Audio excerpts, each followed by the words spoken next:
आपके ट्रस्टीज कोई मुसलमान नहीं हो सकता है। वक्फ बोर्ड में कैसे नॉन मुस्लिम मेंबर बनेगा? अगर वो एक लैंड है और लैंड के मैनेजमेंट, इस पर तो सुप्रीम कोर्ट का जजमेंट है और ओवैसी साहब तो वकील हैं, तो कम से कम उन्हें तो पता होना चाहिए। मगर क्या करें, उनको तो आग लगानी है। ये धार्मिक आजादी को समाप्त करने जैसा है, ये धार्मिक आजादी में हस्तक्षेप है। उनके हज के जाने में किसी गैर मजहब के व्यक्ति को जाने की अनुमति तक नहीं होती है। यानी इस्लाम को लेकर के उनके नियम अलग होते हैं और सनातन को लेकर के उनके नियम अलग होते हैं। ये काफिरोफोबिया की अपनी मानसिकता से बाहर आएं और हिंदू धर्मस्थलों पर कम से कम छीटाकशी करने से उन्हें परहेज करना चाहिए।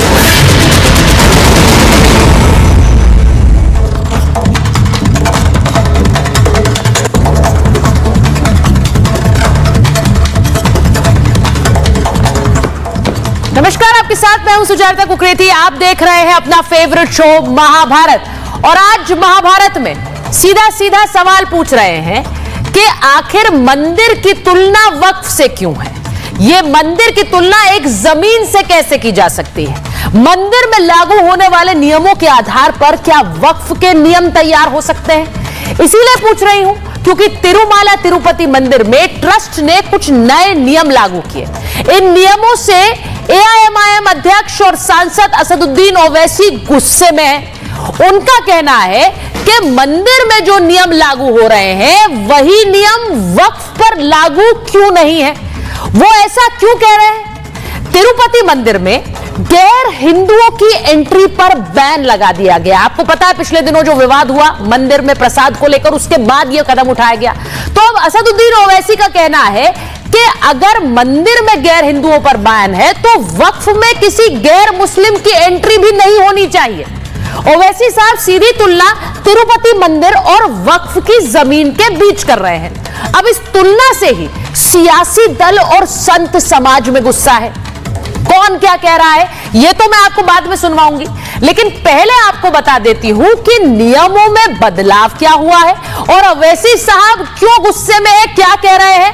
फिर आप तय करिएगा कि कौन सही है कौन गलत है। क्या मंदिर तिरुपति मंदिर की तुलना वक्फ की जमीन से की जा सकती है?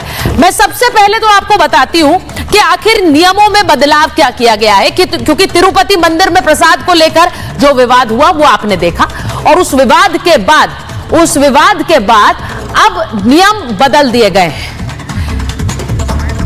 तो मंदिरों में सिर्फ हिंदू होंगे। जो तिरुमाला तिरुपति देवस्थानम अध्यक्ष हैं, बोर्ड के अध्यक्ष बीआर नायडू, उनका बयान आया है। उनके बयान के मुताबिक तिरुमाला में सिर्फ हिंदू ही सेवा करेंगे। मंदिर में काम करने वाले सिर्फ हिंदू होंगे। उन्होंने यह भी कहा कि मंदिर में सभी ट्रस्टी भी सिर्फ हिंदू होंगे क्योंकि इससे पहले ट्रस्टी गैर हिंदू रह चुके हैं, लेकिन उन्होंने कहा अब ऐसा नहीं होगा। सिविल काम के लिए भी जो मजदूर वहां आएंगे वो भी हिंदू होंगे। अब ये बड़ा बयान उन्होंने कहा जो काम कर रहा है मजदूर, जो कारपेंटर है, वो भी सिर्फ हिंदू धर्म के होने चाहिए। यानी कि मंदिर का सारा काम सिर्फ हिंदू धर्म के लोग, हिंदू कर्मचारी हमारी पहली प्राथमिकता है, उन्होंने कह दिया। और इससे जुड़े हुए कई मुद्दे हैं वो उन पर भी हम गौर करेंगे, लेकिन वो बाद में करेंगे। ये उनका बयान था। दूसरे धर्म के लिए सरकार से हम बात करेंगे, जो लोग अभी तक काम कर रहे थे।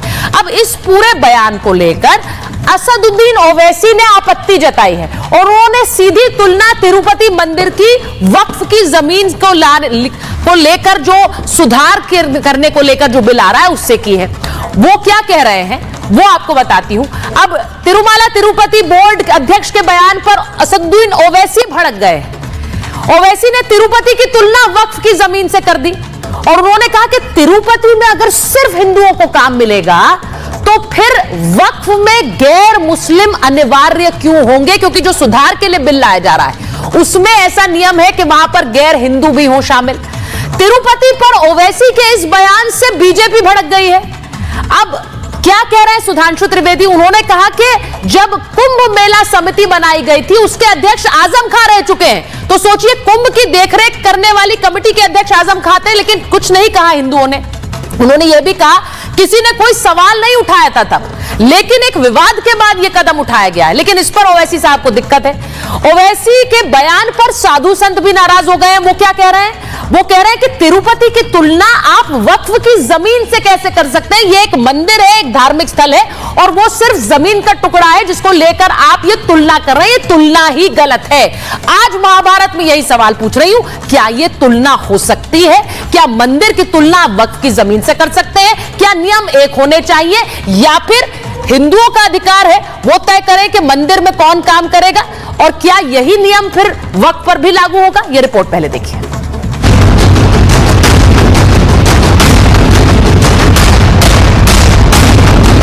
वक्फ बिल जब से संसद में पेश हुआ है, मुसलमानों के ठेकेदार और कट्टरपंथियों की नींद उड़ गई है। इस बिल के खिलाफ आए दिन साजिशें रची जा रही हैं। अब असदुद्दीन ओवैसी ने वक्फ बोर्ड की तुलना तिरुपति मंदिर से कर नया विवाद खड़ा कर दिया है। टीटीडी बहुत बड़ा हिंदू धर्म का एक वो मरकज है, वहां पर आपके ट्रस्टीज कोई मुसलमान नहीं हो सकता है, नॉन हिंदू नहीं हो सकता है। वक्फ बोर्ड में कैसे नॉन मुस्लिम मेंबर बनेगा? असदुद्दीन ओवैसी के इस बयान पर सियासी संग्राम छिड़ गया।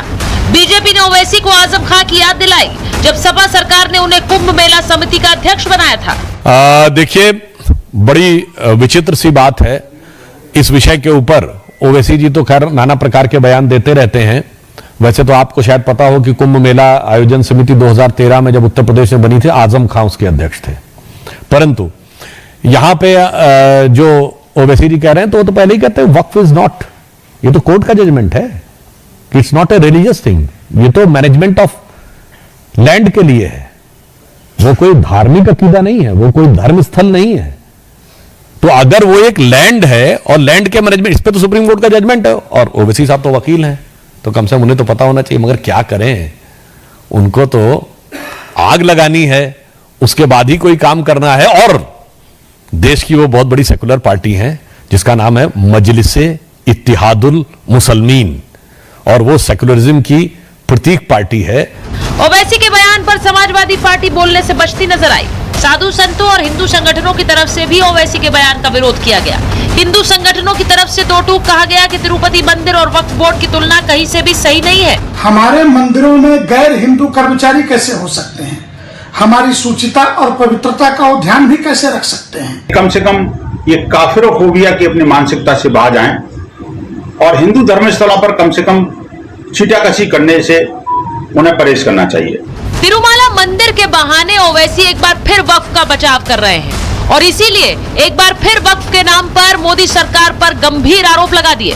तो वक्फ पर जो बिल लाया नरेंद्र मोदी ने लाया है, वो वक्फ को बचाने के लिए नहीं लाया है, वक्फ को बचाने के लिए नहीं बल्कि वक्फ को लूटने के लिए लाए हैं। कि हज किए जाने में किसी प्रकार के गैर मजहब के लोगों का स्थान हो, वहां तो किसी गैर मजहब के व्यक्ति को जाने की अनुमति तक नहीं होती है।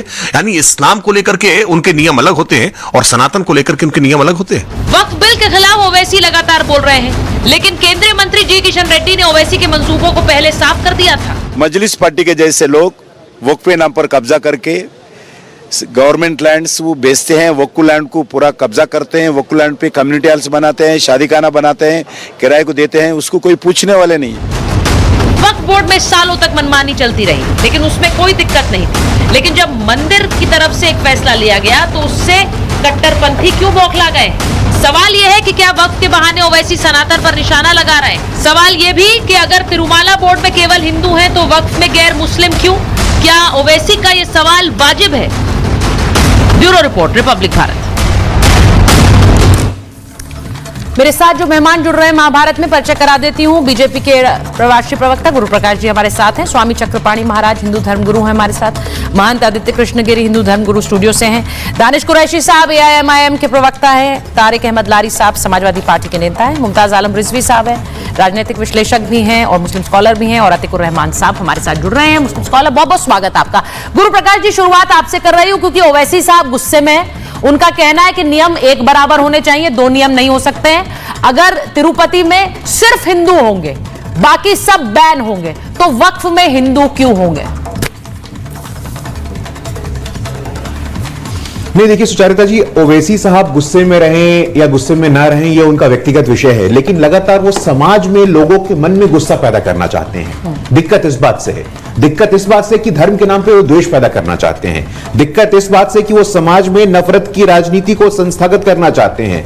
दिक्कत इस बात से कि उनके भाई और वो मिलकर के एक ऐसी पार्टी चलाते हैं जो सिर्फ और सिर्फ मुसलमानों की बात करती है और बात सेक्युलरिज्म की करते हैं। हालांकि उन्होंने सेक्युलरिज्म की बात की है, मैं उनकी जानकारी के लिए कहना चाहता हूं, ओवैसी साहब बहुत बड़े बैरिस्टर हैं, ऑक्सफोर्ड से पढ़ के आए हैं, कैम्ब्रिज से पढ़ के आए हैं और कहते हैं कि उनके पास बहुत सारी जानकारी है। मैं पूछना चाहता हूं उनसे, सुचरिता आपको पता होगा उड़ीसा में महाप्रभु जगन्नाथ जी का मंदिर है, उस महाप्रभु जगन्नाथ जी के मंदिर के ट्रस्ट में उड़ीसा का गवर्नर भी मेंबर होता है। अब उड़ीसा का गवर्नर हिंदू हो या मुस्लिम, उससे क्या फर्क पड़ता है? माता वैष्णो देवी का जो मंदिर का ट्रस्ट है, हमारे सिद्धि विनायक मंदिर का ट्रस्ट है, हमारे सोमनाथ मंदिर का ट्रस्ट है, हर मंदिर के ट्रस्ट में सरकारी नुमाइंदे के होने का वहां पे प्रोविजन है। अब वो सरकारी प्रतिनिधि वहां पे हिंदू होगा, मुसलमान होगा, उससे फर्क क्या पड़ता है? सुचरिता आपको पता है दिक्कत किस बात से है? दिक्कत इस बात से है कि 9,60,000 एकड़ 9.6 लाख एकड़ की जो भूमि है, जो वक्फ की भूमि है, जो मात्र ओवैसी जी जैसे कुछ संभ्रांत मुसलमान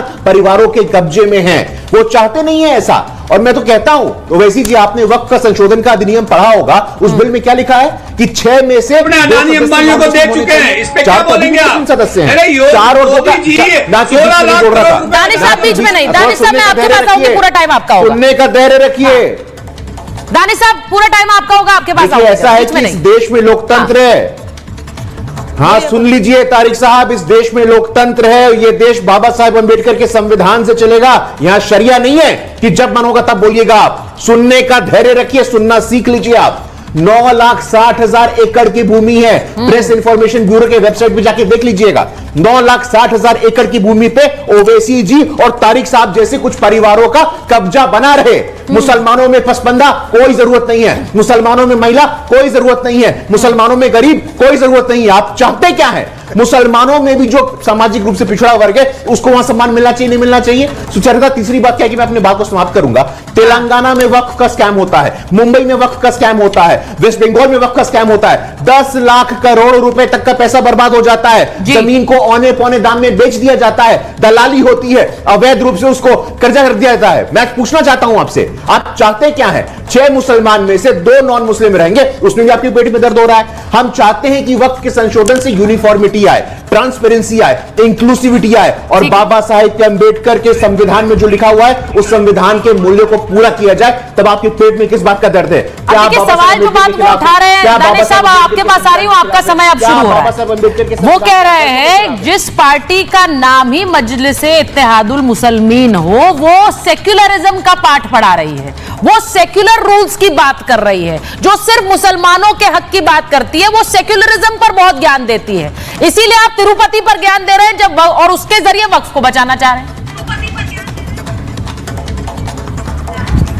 देखिए अब जवाब सुनिएगा जी, बोलिए। इस देश के अंदर में एक ऐसा आतंकवादी संगठन भी था जिसको अभिनव भारत कहते थे। तो क्या अभिनव और भारत हो जाने से वो भारतीय हो गया या देश सहयोगी हो गया? ऐसा नहीं होता। भारतीय जनता पार्टी भी उसी व्याख्या में आती है। महज भारतीय जनता पार्टी लिख देने से वो देश के हक में है ऐसा नहीं है। भारत में एकमात्र ऐसी पार्टी है जिसने इस देश में मुसलमानों के खिलाफ एक मस्जिद को ढहाने का आंदोलन चलाया था। उसके बाद भी वो राष्ट्रभक्त हैं और हम ऑल इंडिया मजलिस इत्तेहादुल मुस्लिमीन के जो लोग हैं उनके सेक्युलर सवाल तो इलेक्शन कमीशन पे कर रहे हैं वो, जहां पे उनकी सरकार है, जाके उनसे पूछ लीजिए। देखिए इंटरप्ट मत करिएगा, सुनिएगा। हाँ। अब सवाल आके ये खड़ा है कि बहुत सारे सवाल इन्होंने कर दिए कि लोगों को बड़ा नुकसान हो रहा है। मुझे ये बताइए 16 लाख करोड़ रुपए आपने अपने धनपतियों को दे दिया, वो आपकी पर्सनल जागीर थी। मोदी जी ने क्यों दे दिया? मामा जी के घर से लाए थे, वो कहां से लाए थे? अवाम का पैसा आपने बांट दिया, उस पर सवाल क्यों नहीं होता? मैं आपको ये कह रहा हूं कि पीएम केयर फंड के नाम से आज तक कोई हिसाब नहीं है।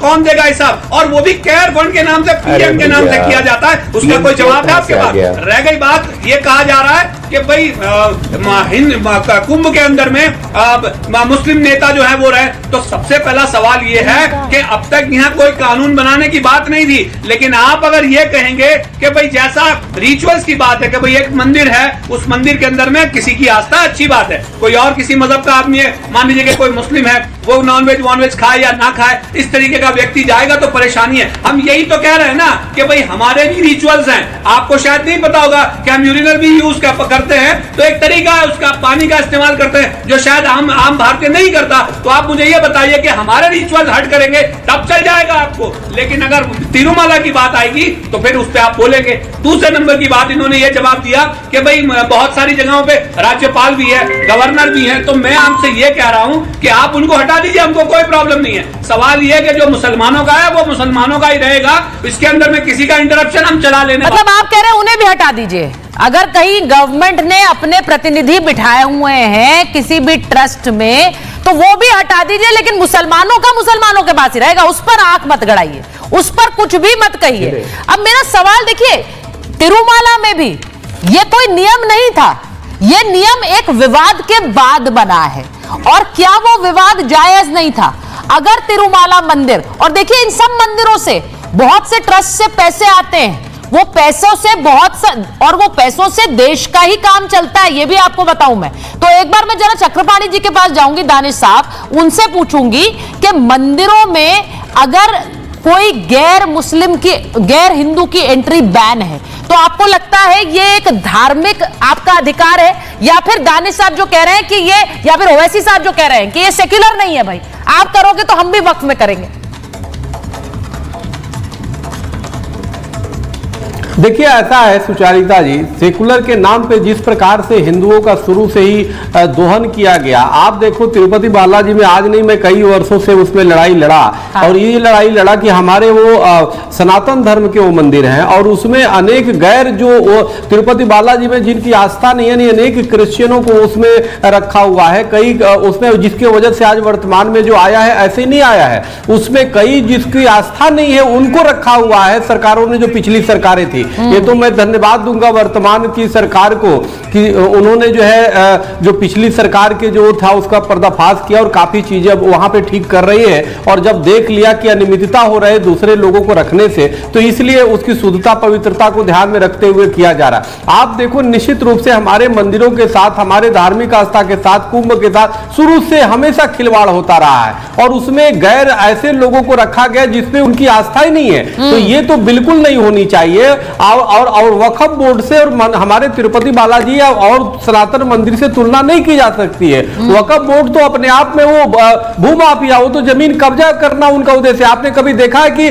कभी आपदा आई है, प्राकृतिक आपदा, और उसमें वक्फ बोर्ड ने लंगर चला रहा हो या वक्फ बोर्ड कुछ हो कर रहा है? लेकिन हमारे सभी मंदिर आश्रम जो है वो जब कोरोना काल था या किसी भी समय में जब आपदा आती है तो दिल खोल करके वो देश सेवा करते हैं, मानव सेवा करते हैं, राष्ट्र सेवा करते हैं, तो उससे इसकी तुलना नहीं की जा सकती। लेकिन एक मेरा स्पष्ट मानना है कि हमारे मंदिर हो सनातन या आश्रम हो या कोई भी जो बड़े ट्रस्ट है, उसमें हिंदुओं सनातनियों के अलावा दूसरा किसी को भी जिसकी आस्था नहीं है, मैं आप ही का सवाल स्वामी जी, मैं आप ही की बात लेकर एक बार लारी जी के पास जा रही हूं, फिर स्टूडियो में वापस आऊंगी। मैं लारी साहब जरा बता दीजिए, उनका यह कहना है कि तिरुपति तो ऐसा एक ट्रस्ट रहा जिसमें गैर हिंदू ट्रस्टी तक रहे। तिरुपति मंदिर इतना बड़ा मंदिर है, दुनिया भर से लोग वहां भक्ति के लिए आते हैं, लेकिन उसके ट्रस्ट में गैर हिंदू भी ट्रस्टी बन गए। ऐसा कोई उदाहरण है मस्जिदों का जिसकी देखरेख में आपने हिंदू लगा रखे हो या फिर क्रिश्चियन लगा रखे हो? कह रहे नहीं है ऐसा, जहां पर मौका मिलता कोई नहीं करता है, लेकिन हिंदू मंदिर में तो अभी तक चल रहा था। एक विवाद के बाद हमने किया, अब आप उसकी तुलना वक्त से लेकर बैठ गए। देखिए, पहले तो मैं एक बात का जवाब दे दूं कि अभी हमारे बीजेपी के जो भाई हैं उन्होंने तारिक अहमद लारी का नाम लिया कि तारिक भाई और वैसी साहब जैसे लोग वक्फ बोर्ड की संपत्तियों पे कब्जा जमाए हुए हैं। तो पहली बात ये बता दें कि तारिक अहमद लारी के परिवार का कोई भी सदस्य किसी भी वक्फ की प्रॉपर्टी में मुतवल्ली तक नहीं है। संपत्ति पर कब्जा जमाना बहुत दूर की बात है, मुतवल्ली भी नहीं है, उसका मेंबर भी नहीं है। तो ये एलिगेशन तो पहली बात लगाना बंद करिए। दूसरी बात ये है कि जो आदमी वक्फ को वक्फ कह रहा हो, उसके मुंह से वक्फ बोर्ड के बारे में डिटेल में बात करना, उसी से समझ में आता है कि वो कितना पढ़ा लिखा और कितना समझदार है जो वक्फ बोर्ड को वक्फ कह रहा हो। जो वक्फ बोर्ड को वक्फ बोर्ड ना बोल पा रहा हो, वो वक्फ पर बहस ना करे। तो पहली बात तो ये है। तीसरी बात ये रही, जिसने कब्जा किया है वो जाने। मेरी अपनी राय और हमारी पार्टी की अपनी राय है कि अब जिसकी जैसी जहां जिसका है धर्म, पहली बात है सबसे पहले तो आप लोगों को हमारे वहां ठीक करने की बजाय अपने वहां ठीक करें। मोदी जी और योगी जी ये सब अपना वहां ठीक करें जहां पे सरकार का नियंत्रण है। अरे भाई हिंदू धर्म मंदिर, सरकार से क्या मतलब? कभी सरकार ईसाई की होगी, कभी मुसलमान की होगी, कभी किसी की होगी, कभी किसी की होगी। वहां पे सरकार के नियंत्रण की क्या जरूरत है? कोई जरूरत नहीं है भाई। मंदिर है, मंदिर लोगों का है, सरकार का थोड़ी ना है। तो मतलब आप मान रहे हैं ना, सही है। अगर मंदिर ने तय किया है कि वहां पर सिर्फ हिंदू ही काम करेंगे तो वो सही है क्या? हिंदू हृदय सम्राट, अपने हिंदू हृदय सम्राट, हाँ, अपने हिंदू हृदय सम्राट महाराजा, राजाओं के राजा, महाराज धीराज मोदी जी इतने सालों से सत्ता पे काबिज है, तो वो अभी तक कानून क्यों नहीं लेकर आए मंदिरों को सरकारी चुंगल से छुड़ाने का? क्यों नहीं लेकर आए? सिर्फ बातें करते हैं कि हिंदू खतरे में है, हिंदू धर्म खतरे में है। अरे हिंदू राजा, लारी साहब मुझे फिर आपत्ति आपकी समझ नहीं आ रही है। अगर मंदिर भी नहीं, लारी साहब, अगर मंदिर सरकार की देखरेख में है तो फिर वक्फ बोर्ड भी तो सरकार की देखरेख में उसी तरह से हो जाए, फिर क्या दिक्कत है भाई? आप तो खुद ही मान रहे हैं कि मंदिर सरकारी देखरेख में रहे हैं, उसको छुड़वाइए। वो नहीं छुड़वा रहे हैं, वो कह रहे हैं बल्कि वक्फ पर भी सरकार की तरफ से सुधार किया जाएगा। ये तो समानता है फिर। बिल्कुल। असल में अब अंबानी को तो इन्होंने दे दिया है वक्फ बोर्ड की संपत्ति, अपना महल, आलीशान महल खड़ा करने के लिए। अब अडानी को भी तो देना है। अच्छा। आप लोगों को भी देना है, आपको भी, आपकी निगाह भी होगी कहीं ना कहीं किसी वक्फ संपत्ति पे, इसीलिए आप इतना वक्फ के लिए उतावली हो रही है। किसकी निगाह? वक्फ बोर्ड, वक्फ संपत्ति प्राइम लोकेशन पे है मैम। आप लोग खुद भूमाफिया बन रहे हैं। अच्छा। मोदी जी खुद अपना कोई महल खड़ा करना चाहते होंगे या योगी जी कोई अपना मठ स्थापित करना चाहते होंगे? मतलब ये थोड़ा ही है कि अगर हम डिबेट कर रहे हैं तो यहाँ हमने एक ऐसा प्लेटफॉर्म बना दिया कि कोई भी आकर कुछ भी बोल दे। आपकी भी निगाह बनी होगी वक्फ की जमीन पर। पहली बात तो ये बोल दे कि वक्फ की जमीन से किसी को कोई लेना देना है नहीं। जो ये भूमाफिया बन के दूसरों की जमीनों पर निगाहें गड़े बैठे, उससे सब लोगों को दिक्कत है और वो नहीं होगा इस देश में सर, वो नहीं होगा सर इस देश में। और उसी पर लगाम लगाने की कोशिश है, लेकिन वो आप समझते नहीं है। किस की जमीन, किस का नाम है वक्फ की, ये पूरे कच्चा चिट्ठा खुल जाएगा तो दिक्कत होगी। लारी साहब, ये बेलगाम बयान देने बंद करिए सर, शोभा नहीं देते हैं आपको। एक पार्टी के नेता है आप, ऐसे बयान देते हुए अच्छे लगते हैं क्या? अच्छा लगता है क्या? आगे बढ़ा रही हूँ डिबेट, इस तरह के बयानों के लिए समय नहीं है मेरे पास शो में। मैं आगे बढ़ रही हूँ, मैं स्टूडियो में आ रही हूँ, एक बार स्टूडियो में आ रही हूँ। मुमताज जी और महाराज जी, आपसे पूछ रही हूँ, एक बात बता दीजिए, यहाँ पर जो बहस हो रही है इसका सीधा तथ्य क्या? वक्फ बोर्ड की एक जमीन है, वक्फ बोर्ड, अब हिंदू समाज और संत समाज जो बयान हमारे पास आए, उनका यह कहना था कि भाई आप लोग एक मंदिर की तुलना जमीन से कैसे कर सकते हैं? वक्फ की जमीन है, हमारा धार्मिक स्थल है। आप कह रहे हैं हमने यहाँ पर ये नियम बनाए तो वक्फ में भी होंगे। सुचरिता जी, मैं यहाँ पर 3 बातें पहले स्पष्ट करना चाहूंगा। हाँ। पहली बात, जो ओवैसी सुबह शाम 365 दिन मुस्लिम जो करते रहते हैं, हाँ। उनको इस बात को समझना चाहिए कि मुसलमानों के नेता नहीं हैं और मुसलमान उनको नेता नहीं मानते हैं। कैसे नहीं मानते हैं?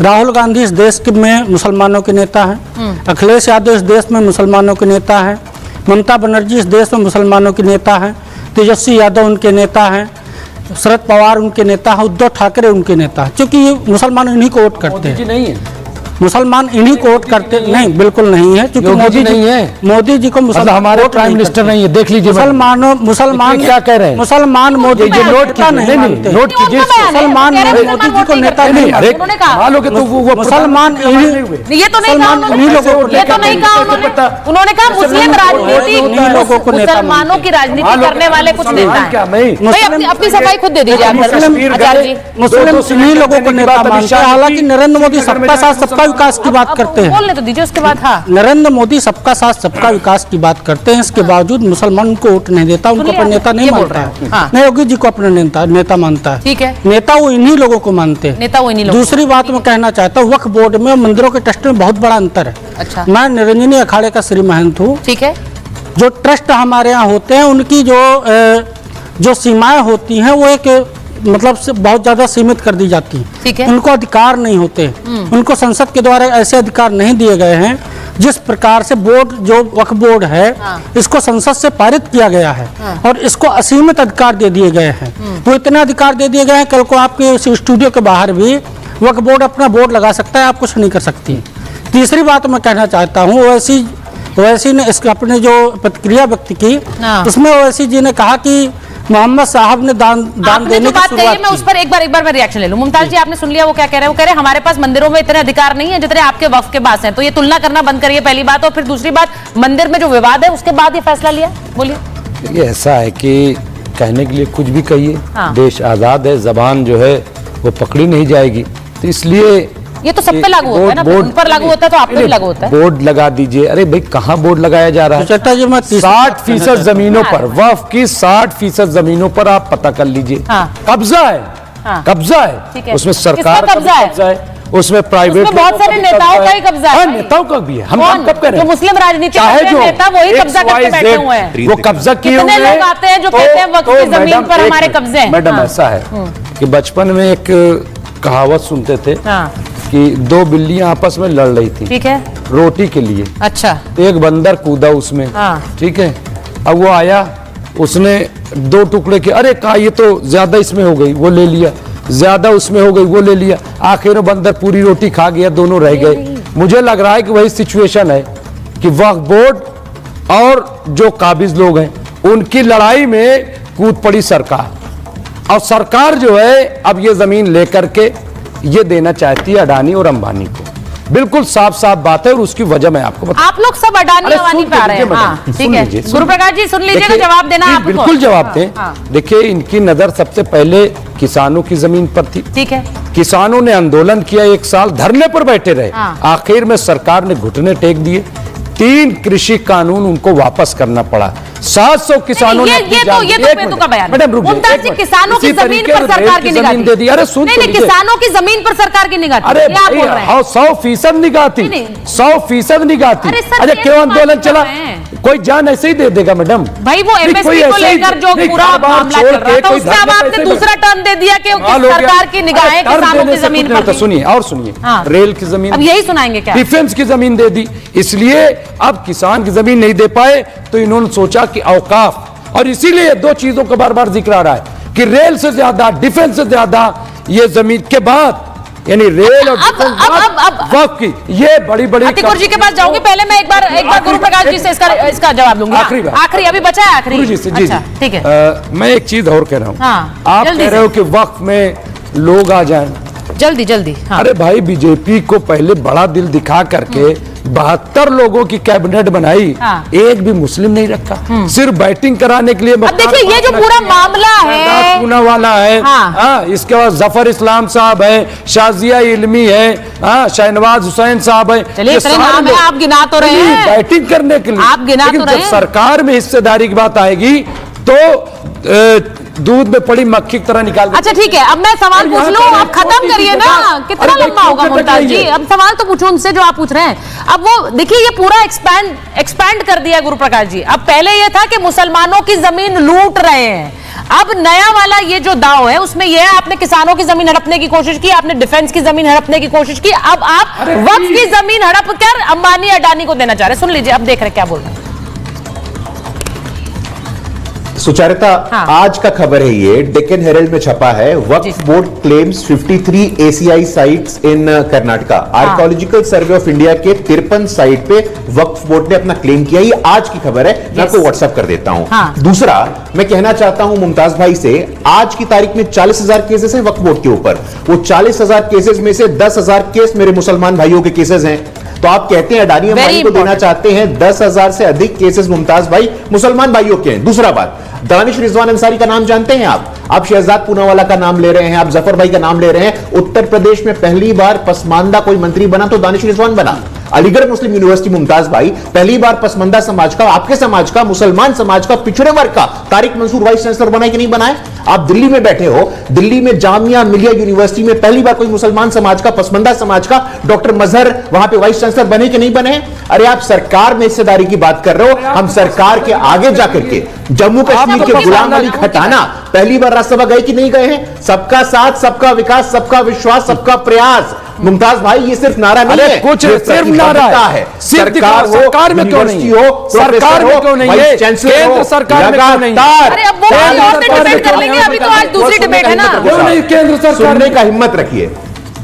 नहीं, वो डिबेट भी करेंगे कमाल होगी। और वो हुई भी है 25 करोड़ है और हम सरकार में नहीं। 40% से ज्यादा हमसे डिबेट करोगे तो हम तथ्यों पे बात करेंगे। हम तथ्य पे बात हमसे डिबेट करोगे, हम तथ्यों पे बात करेंगे। चलिए एक बयान बता रही हूँ, एक बयान बता रही हूँ। अच्छा मुमताज जी होल्ड, एक बयान आ रहा है ओवैसी साहब के बयान पर। Mumtaz sahab, you will have to pause. Owaisi sahab के बयान पर वीएचपी का जवाब आया है। वक्फ बोर्ड और मंदिर संचालन में अंतर है। वक्फ बोर्ड और मंदिर संचालन में अंतर है।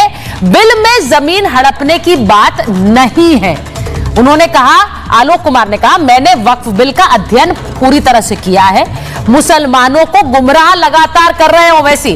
वो सीधे कह रहे हैं कि आप दोनों का कंपैरिजन यानी तुलना नहीं कर सकते हैं, पहली बात तो।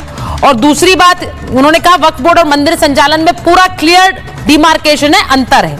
और उन्होंने कहा है कि भ्रम मत फैलाइए। अब अतीकुर रहमान साहब, आपके सारी ने बाकी मेहमान भी है ना, अतीकुर रहमान साहब, मंदिर संचालन और जमीन दोनों में फर्क है। आप तुलना कर सिर्फ वक्फ को बचाना चाह रहे हैं क्योंकि आपका अपना पर्सनल इंटरेस्ट है क्या? सुचरिता जी, ये हम शुरू से कह रहे हैं कि क्यों बार बार ये बोला जा रहा है कि जो वक्फ की जमीनें हैं, जो वक्फ का बोर्ड है, उसमें मुसलमान पूरे हिंदुस्तान के शामिल हैं, मुसलमान और इस्लाम शामिल हैं। और ये कहा जा रहा है कि देखो ये मुसलमान कब्जा करते हैं, देखो ये मुसलमानों का कब्जा हो जाता है। देखो अभी गुरु प्रकाश जी ने बड़ी अच्छी एक बात कही जो कि सब पर लागू होती है, जैसा कि आप हमेशा कह रही हैं कि भाई करप्शन है वक्फ बोर्ड के अंदर, इसीलिए हम चाहते हैं कि उसके अंदर हिंदू मेंबर भी रहना चाहिए। तो गुरु प्रकाश जी ये मुझे बताएं कि अब तक के हाई कोर्ट में और सुप्रीम कोर्ट में कितने टेंपल ट्रस्ट जिसमें करप्शन था उसके केसेस गए और उसमें नतीजा क्या निकला? हाई कोर्ट ने और सुप्रीम कोर्ट ने कहा कि जितने भी टेंपल ट्रस्ट के अंदर गड़बड़ी है, करप्शन है, मिस एप्रोप्रिएशन ऑफ फंड्स है, उसको सरकार ठीक ठाक करे और टेंपल ट्रस्ट को वापस दे। क्या ये चीज वक्फ बोर्ड के ऊपर लागू नहीं होती है सुचारिता जी? आप जो करप्शन है, जो कुछ भी गड़बड़ी है वक्फ बोर्ड के अंदर, जितना मिसमैनेजमेंट है, उसको ठीक करिए और कम्युनिटी को वापस कर दीजिए ना। आखिर ये वक्फ की जमीनें कम्युनिटी को है। और आप भी तो कह रहे हैं ना, सिर्फ दिक्कत एक बात की है सुचारिता जी, जो एक क्लॉज ये लेकर आए हैं वक्फ अमेंडमेंट बिल के अंदर कि 3 महीने में अगर जमीन साबित नहीं की, उसके ऊपर मुसलमानों का क्लेम खत्म हो जाएगा और सरकार उसके ऊपर काबिज हो जाएगी, कब्जा कर लेगी। ये कितना डेमोक्रेटिक है? रहमान साहब, आप जो सजेस्ट कर रहे हैं कि इस कम्युनिटी को वापस कर दे, तो किसको कर दे वापस? आप कह रहे हैं कम्युनिटी को वापस कर दे, किसे करेंगे? जमीन किसकी है? हाँ, जमीन किसके नाम पे दी गई है? अरे भाई वक्फ करने वाले नहीं तो कम्युनिटी तो फिर पूरा भारत हुआ। अल्लाह के नाम पर कम्युनिटी तो फिर पूरा भारत ही कम्युनिटी है ना सर, हमारा देश है। उनके काम काज में लगा दिया जाए पैसा, ऐसा क्यों ना हो? Very good, very good. तो अगर कम्युनिटी वो मुसलमान जिसको आज मंदिर के बाहर आप अपना ठेला लगाने से भी मना कर रहे हैं, पहला हक तो उसका बनता है ना। हाँ, उसको दीजिए ना। तो फिर मंदिर से जो चढ़ावा चढ़ता है और जो पैसा आता है उस पर पहला हक हिंदुओं का बनता है। फिर बाकी लोगों को उस चढ़ावे से कुछ ना दिया जाए। सरकारों के पास मंदिर ट्रस्ट से पैसे आते हैं सर, और वो रकम बहुत बड़ी होती है। तो अगर मैं आपके लॉजिक से ये कहूं कि मंदिरों से आने वाला सारा चढ़ावा जो न जाने कितने करोड़ों का है, उससे सिर्फ हिंदुओं का काम होगा, तो आप सहमत होंगे? एग्जैक्टली 100% होना ही चाहिए। अच्छा, ठीक है, ठीक है। तो कभी नहीं कहा। अगर ये काम बीजेपी की सरकार कर दे तो आप उन्हें कम्युनल नहीं कहेंगे, ये गारंटी कह रहे हैं आप? दानिश साहब से पूछ लेती हूं जरा, दानिश साहब बताइए। देखिए, मैं आपको सुचारिता एक बात बताऊं, दरअसल दिक्कत क्या है कि औकाफ के मामले में इन लोगों को समझ में नहीं आ रहा। मैं व्यक्तिगत तौर पे आ जाऊं, चाहे मेरी बात हो चाहे और किसी भी पैनलिस्ट की बात है, ठीक है। अगर एक परिवार है उसमें आपकी प्रॉपर्टी है, तो क्या आपकी प्रॉपर्टी में कोई सरकार मुदाखलत कर सकती है? नहीं कर सकती। अगर मेरे दादे ने, परदादे ने, किसी ने दिया और सामूहिक तौर पे दिया है कि भाई आपके 5 बच्चे हैं तो 5 बच्चे इस घर का इस्तेमाल ऐसे कर सकेंगे कि भैया अपने घर के लिए मन बना ले, मस्जिद बना ले, खानका बना ले, तो वहां आप कैसे मुदाखलत करेंगे? दूसरे नंबर की बात, आप जिन ट्रस्टों की बात कर रही हैं, सुन लीजिए, जितने भी ट्रस्ट हैं पूरे देश में वो तमाम प्राइवेट ट्रस्ट हैं, और प्राइवेट ट्रस्ट तब हुए जब मेरे बाप दादाओं ने उसको डोनेट किया मजहब इस्लाम के नाम पर। याद रखिएगा, सबसे पहला जो औकाफ का मामला है वो मजहब इस्लाम के नाम पे डोनेशन है। तो डोनेशन इस्लाम के नाम पर है तो उसका यूटिलाइजेशन भी इस्लाम के लिए ही होगा, पर्सनल यूज पे नहीं हो सकेगा। वो मेरी पर्सनल प्रॉपर्टी है, मेरे बाप की, मेरे दादा की, उनके परदादों की, आपकी नहीं। तो मैं दानिश साहब यही तो मैं सवाल पूछ रही हूं, अगर इस तरह से, इस हिसाब से अगर इस देश में चीजें होने लग जाएंगी तो फिर तो हम ये कह दें कि भाई मंदिरों का जो पैसा है वो भी हिंदुओं के लिए इस्तेमाल होगा। मैं जरा चक्रपाणी जी यहाँ पर बैठे हुए हैं, पूछ लीजिए इनसे, मैं इनसे आपके लिए पूछ लेती हूँ, क्या ये विचार और ये विमर्श कभी हुआ है चक्रपाणी जी? मुझे पता है कि संत समाज में ये कई बार हुआ है, लेकिन देश में ऐसा लागू नहीं हुआ है। जो ट्रस्ट से पैसा आता है, सरकारों को जो पैसा जाता है, उसके लिए सारे देश के लिए काम होता है।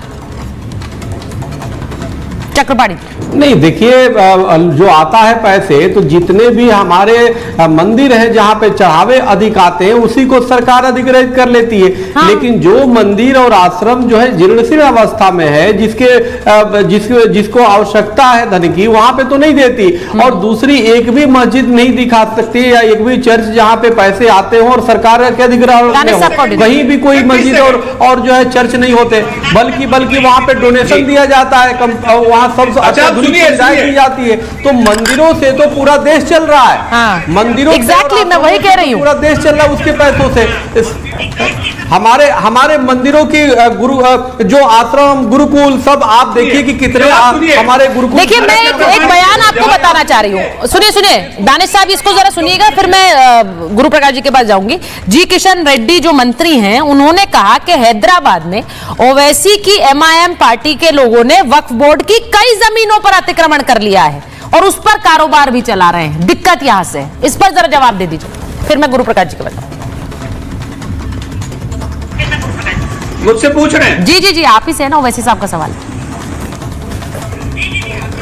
देखिए, सबसे पहले तो मैं आपको एक बात बता दूं कि ये बिना बेस के आरोप हैं। तो मैंने तो आपसे ये पूछा कि इस देश के अंदर में 16 लाख करोड़ रुपए अडानी और अंबानी को मोदी जी ने दे दिए, तो क्या अपने मामा के घर से लाए थे वो? तो उसका जवाब नहीं दिया। PM केयर फंड पे मैंने पूछा तो गुरु प्रकाश जी ने जवाब नहीं दिया। रह गई बात, अगर कहीं पे भी कोई भी आरोप है तो लेके आ जाए। सिर्फ हवाबाजी करना और असद साहब के खिलाफ वो नैरेटिव खड़ा करना, ये नैरेटिव ज्यादा दिन चलने वाला नहीं है। इस देश में दलितों को, मुसलमानों को, आदिवासियों को ये समझ में आ गया कि बैरिस्टर असदुद्दीन ओवैसी साहब हर बार पार्लियामेंट्री का अवार्ड क्यों जीतते हैं, क्योंकि सबसे ज्यादा बहस करते वही है पार्लियामेंट में। बाकी के सारे लोग ये जितनी बातें कर रहे हैं, एक के पास भी पार्लियामेंट्री अवार्ड पिछले 4 साल से नहीं आया, असद साहब के पास है। इससे मैं सहमत हूं आपके साथ। मैं आपको ये पूछ रहा हूं, वो तर्क रखते हैं अपने और जोरदार तरीके से रखते हैं, लेकिन हाँ, गुरु प्रकाश जी हैं, चाहे आप हो, आर भारत, सुनिए, आर भारत के स्टूडियो पे कल अगर ये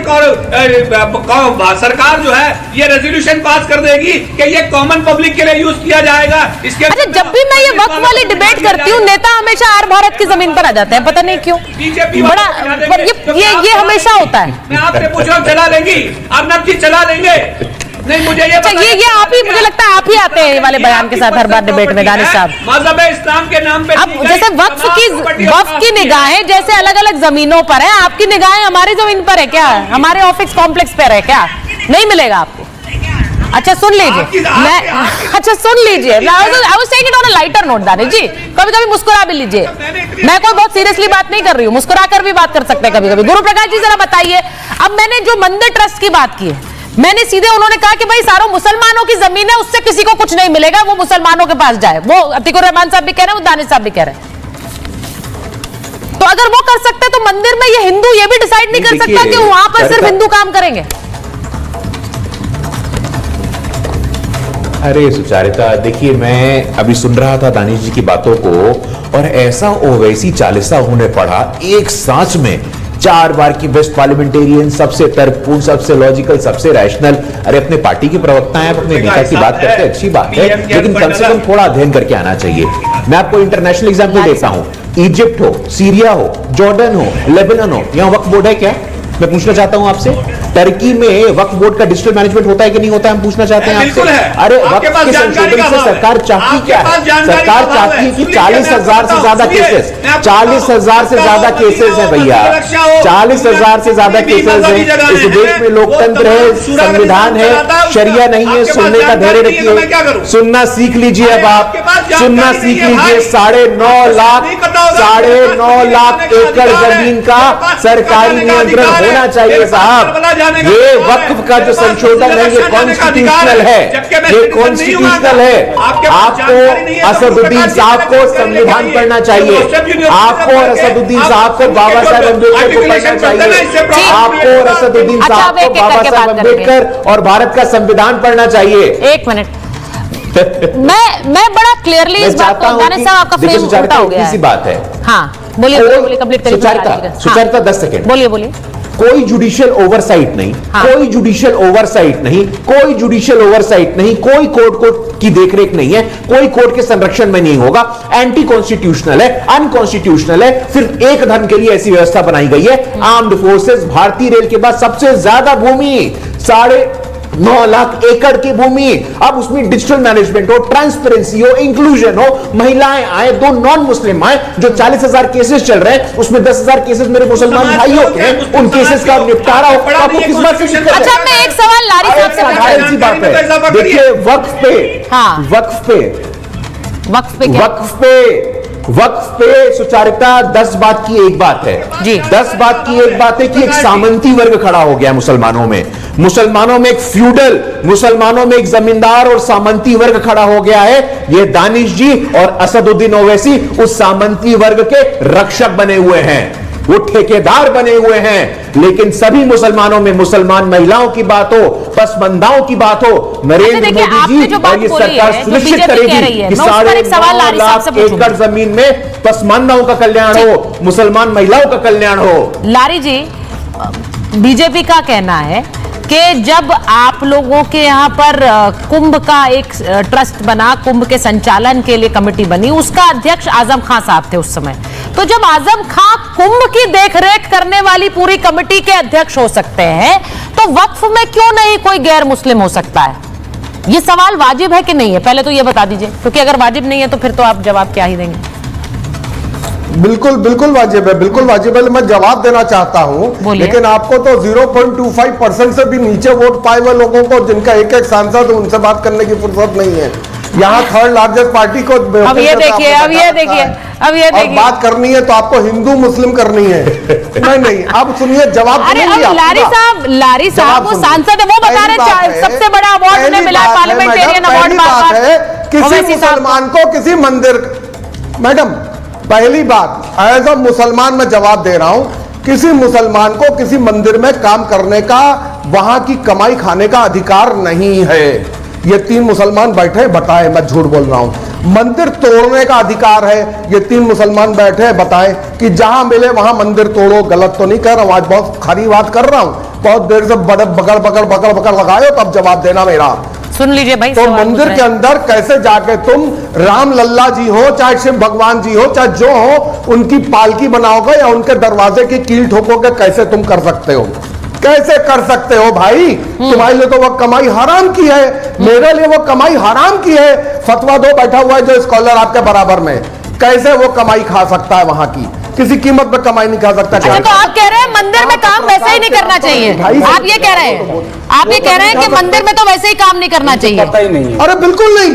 चलिए, अब ये तो नहीं डिबेट है। वो कह रहे हैं कि आपको तो वैसे ही नहीं करना चाहिए क्योंकि वो आपकी कमाई मानी नहीं जाएगी, वो ईमान की कमाई नहीं है। वो तो लोग, देखिए लारी साहब को पता नहीं है, नहीं और पता इनको पढ़ना चाहिए। पहले पढ़ा दीजिए। मौला अली जो है, जो पहले इमाम और चौथे खलीफा। अरे सुन लीजिए, ये इतने हंसी वाली बात नहीं, संजीदा सवाल किया तो सारा सुन लो, और अगर मजाक किया है तो मजाक करो। मजाक इसीलिए तो बने हुए हो आज। इसलिए कोई हैसियत नहीं है आपकी। अरे मजाक, सुनिए, मैं कह रहा हूँ मौला अली यहूदी क्या काम करते? बताओ। सुनिए, यहूदी क्या प्रसाद खाओगे? अरे मौला अली यहूदी क्या? भगवान के नाम का प्रसाद। अरे प्रसाद क्यों नहीं खाएंगे? क्या हुआ? प्रसाद खाने में क्या इनको क्या है? प्रसाद खाने में अच्छा है यहूदी क्या? सुनिए मैडम, अच्छा ईमान खराब नहीं हो जाएगा? तुम तो मुसलमान नहीं सुनोगे? अरे मुसलमान नहीं बचे तुम तो। मंदिर के अंदर कैसे काम करोगे? मैं दो चीजों इनको चुप करा दीजिए। मूर्तियों का पैसा, मूर्तियों की पूजा का पैसा। अरे उनको सुनने दीजिए ना, 1 मिनट उनको 30 सेकंड दे दीजिए, फिर शो का खत्म होने का समय हो जाएगा सर। 30 सेकंड उन्हें दूंगी, उसके बाद 1 मिनट डिबेट को आगे बढ़ाओ। ऐसा है, मौला अली जो है यहूदी के बाग में काम करते थे, मजदूरी करते थे, और उनसे पूछा कि आप यहूदी के यहाँ काम क्यों करते हो? तो आपने फरमाया कि अगर मैं मुसलमानों के यहाँ काम करूंगा तो वो हमसे काम कम लेंगे और उजरत ज्यादा देंगे, यानी मेहनताना ज्यादा देंगे।